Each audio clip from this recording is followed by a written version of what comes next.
ಆಷಾಢ ಶುಕ್ರವಾರದಂದು ತಾಯಿ ಚೌಡೇಶ್ವರಿಗೆ ವಿಶೇಷವಾಗಿ ಹತ್ತಿ ಅಲಂಕಾರದೊಂದಿಗೆ ತೂಗುಯ್ಯಾಲೆ ಸೇವೆ ನಡೆಸಲಾಯಿತು.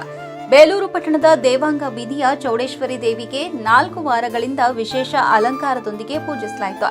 4ನೇ ಕೊನೆ ಆಷಾಢ ಶುಕ್ರವಾರದಂದು ದೇವಾಂಗ ಯುವಕ ಸಂಘದಿಂದ ತಾಯಿ ಚೌಡೇಶ್ವರಿಗೆ ಹತ್ತಿಯ ಅಲಂಕಾರದೊಂದಿಗೆ 101 ಮಂಗಳ ದ್ರವ್ಯದಿಂದ ಪೂಜೆ ಸಲ್ಲಿಸಿದ್ರು.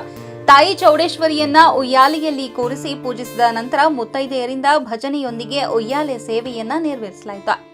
ಇದೇ ವೇಳೆ ಬಂದಂತ ಎಲ್ಲಾ ಭಕ್ತರಿಗೆ ದೇವಾಂಗ ಯುವಕ ಸಂಘದ ವತಿಯಿಂದ ಪ್ರಸಾದ ವಿನಿಯೋಗಿಸಲಾಯಿತು. ಈ ಸಂದರ್ಭದಲ್ಲಿ ದೇವಾಂಗ ಸಂಘದ ಅಧ್ಯಕ್ಷ ವಸಂತ್ ಕುಮಾರ್ ಹಾಗೂ ಗೌರವ ಅಧ್ಯಕ್ಷ ಗಿರಿಯಪ್ಪ ಶೆಟ್ಟಿ, ಶ್ರೀ ಚೌಡೇಶ್ವರಿ ಮಹಿಳಾ ಮಂಡಳಿ ಉಪಾಧ್ಯಕ್ಷೆ ಹಾಗೂ ನೇಕಾರ ಸಂಘದ ತಾಲೂಕು ಅಧ್ಯಕ್ಷೆ ದ್ರಾಕ್ಷಾಯಿಣಿ ಶಾಂತಪ್ಪ ಶೆಟ್ಟಿ ಮತ್ತು ಸದಸ್ಯರು ಇದ್ದರು.